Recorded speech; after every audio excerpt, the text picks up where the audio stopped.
Immer wieder werde ich gefragt, was braucht man eigentlich, um Shamisen zu spielen? Eine sehr gute Frage, und wenn ihr euch diese Frage auch schon gestellt habt und noch keine zufriedenstellenden Antworten bekommen habt, dann wir bleiben weiter schauen. Los geht's.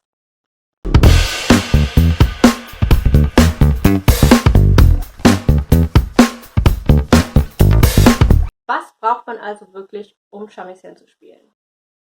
Ganz klar, man braucht ein Instrument, also die Shamisen an sich, aber auch da gibt es einige Teile, die aussehen, als wären sie optional, es aber nicht sind. Und dann gibt es einige Teile, die man nicht unbedingt haben muss, um tatsächlich spielen zu können, die man sich aber unbedingt anschaffen sollte, sobald man die Möglichkeit dazu hat.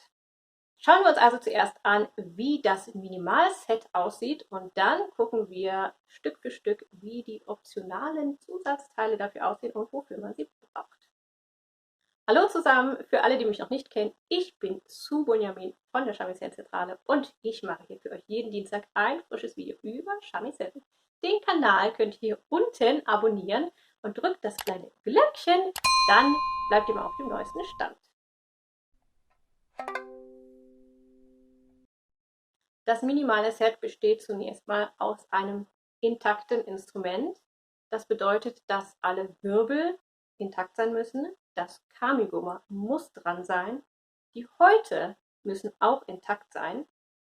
Möglichst mit einer schönen, straffen Spannung, aber man kann auch drauf spielen, wenn sie schon etwas labbrig ist. Aber sie sollte komplett rundum fest angeklebt sein. Oft kann man ziemlich nackte Instrumente kaufen, die zwar dann schon aussehen wie ein richtiges Instrument, aber ganz zentrale Teile fehlen, nämlich der Neo, die Saiten und ein Koma und das Bachi. Diese Teile braucht man unbedingt, um das Instrument spielen zu können. Außerdem gehört zum Minimalset das Yubisuri, also das kleine Fingerhöschen, denn man kann zwar im Grunde auch ohne das spielen, aber man behindert sich tatsächlich selber extrem und schränkt sich ein, was man spielen kann, denn man kann nicht schnell spielen und bleibt immer etwas hängen, und dadurch wird das ganze Spielerlebnis enorm erschwert. Wenn eins dieser Teile fehlt, dann kann man schlichtweg nicht spielen. Hier ist zum Beispiel mein Instrument. Ihr seht, da sind Wirbel, Kamigoma ist dran, Saiten sind drauf. Dann habe ich den Neo, und da ich Tsugaru Shamisen spiele, ist für mich ganz wichtig, auch eine kleine Anti-Rutschmatte zu haben. Die ist in diesem Falle angeklebt, denn ohne die rutscht das Instrument einfach weg, wenn ich es auf dem Schenkel platziere. Außerdem habe ich natürlich ein Koma, dann mein kleines Fingerhöschen und hier ist mein Bachi. Sonst ist kein Schnickschnack dran, so kann man es spielen, alles in Ordnung. Aber eigentlich möchte man noch ein bisschen mehr haben. Die meisten von euch haben es wahrscheinlich schon mitgekriegt, die Haut ist enorm wichtig für den Klang. Das heißt, wir wollen alles tun, um die Haut möglichst lange straff zu halten. Deshalb brauchen wir ein Dokake, das schützt nämlich die Haut vor der Haut des Spielers. Ja? Es verhindert, dass die eigene Haut in Kontakt mit der Haut auf der Shamisen kommt, und so wird Fett und Schweiß von diesem schönen Teil abgehalten. Außerdem, wo wir gerade bei Abdeckungen sind, gibt es auch noch das kleine Käppchen für den Tenjin. Denn am allerleichtesten bricht die Shamisen dort ab, und das möchte man natürlich verhindern. Und da kommt das einfach drauf. Außerdem wirklich, wirklich wichtig ist, dass man sein Instrument pflegt. Und zwar habe ich hier einen schönen japanischen Lappen, einen Tsuyafukin, und nach dem Spielen reibt man das Instrument am Hals mal ab, also das Griffbrett richtig schön abrubbeln und auf den Hals, und dann bleibt es ganz lange schön und wird nicht aus Versehen angegriffen durch Fett und Schweiß und so weiter und bleibt immer auf Hochglanz poliert. Also eine gute Anschaffung, aber hier kann man auch ein anderes weiches Tuch nehmen. Funktioniert nicht ganz so gut, denn diese japanischen Dinger, ich weiß nicht, wie sie es machen, aber sie sind einfach von der Qualität her so viel besser, dass man nie wieder zum Alten zurückkehren möchte, wenn man das hier einmal ausprobiert hat. ein Instrument mit Naturhaut hat, dann sollte man unbedingt eine solche Washi-Hülle haben. Das ist im Grunde eine Tüte aus Washi-Papier und die schützt den Do vor Feuchtigkeit. Also man steckt das Instrument nach dem Spielen immer da rein, bevor man es weglegt, und dann wird die Haut vor Feuchtigkeit geschützt. Ganz, ganz wichtig. Damit haben wir alles, was man zum Spielen und zum unmittelbaren Schutz der Haut benötigt. Was ich als nächstes empfehlen würde, wäre die Anschaffung von weiteren Schutzlagen für das Instrument, wenn man es gerade nicht spielt.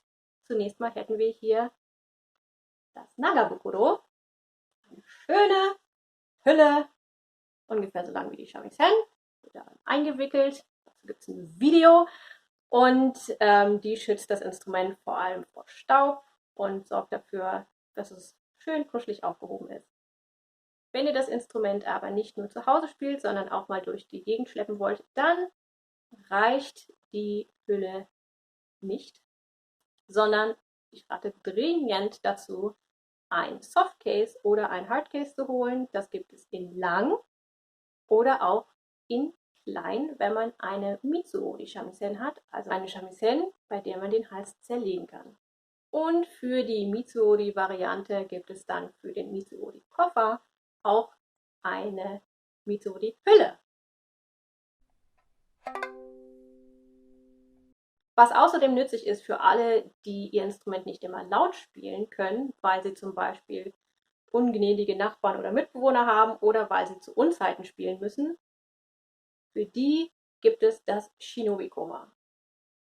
Das ist ein sehr langes Koma, das außen auf dem Rand aufsetzt und deswegen die Schwingung von der Haut wegleitet. Dadurch wird das Instrument automatisch sehr viel leiser und man kann eben mit einem gedämpften Ton spielen und trotzdem üben, wenn die äußeren Umstände es eigentlich nicht erlauben. Wenn man das nicht hat, kann man natürlich auch einfach leise Techniken üben oder mit der linken Hand nur üben. Es gibt keine Ausrede, nicht zu üben. Auch nicht ganz irrelevant ist ein Stimmgerät. Da gibt es einmal die Variante, dass man etwas hat, das den Ton angibt, also zum Beispiel eine Stimmpfeife, oder man kann sich für ein Stimmgerät entscheiden, das aufnimmt, welchen Ton man spielt und dann anzeigt, wo man sich befindet. Das Ganze kann man auch mit einer App machen. Heutzutage hat ja fast jeder ein Smartphone und dafür gibt es kostenlose Apps, die ich nur empfehlen kann. Unten einen Link dazu, einmal für Android und einmal für Apple. Alles weitere, was es noch gibt, dient vor allem dem Spielkomfort. Da hätten wir zum Beispiel einen Anti-Rutschschutz für das Dokake. Wenn man zum Beispiel ein Dokake hat, das sehr glatt ist, dann möchte man vielleicht dort auch noch eine Gummiverstärkung drum haben. Dann gibt es natürlich die Positionsmarker. Für Naturhaut gibt es außerdem noch einen Schutz, Bachigawa, das man auf die Haut klebt und das die Haut ein bisschen vor Abnutzung durch das Bachi schützen soll. Für Leute, die Probleme damit haben, dass ihnen das Bachi leicht aus der Hand gleitet, für die gibt es so kleine Manschetten, die man über den Bachi-Griff stülpen kann. Aber man kann auch einfach ein bisschen Tape nehmen, das man normalerweise für Fahrradlenker oder für Tennisschläger benutzt. So, jetzt wisst ihr Bescheid. Ich hoffe, ihr fühlt euch sehr viel besser aufgeklärt als noch vor ein paar Minuten und wisst jetzt ganz genau, was ihr haben wollt und was ihr euch zuerst besorgt und was dann als nächstes kommt. Also dann, wir sehen uns nächste Woche wieder. Bis dahin.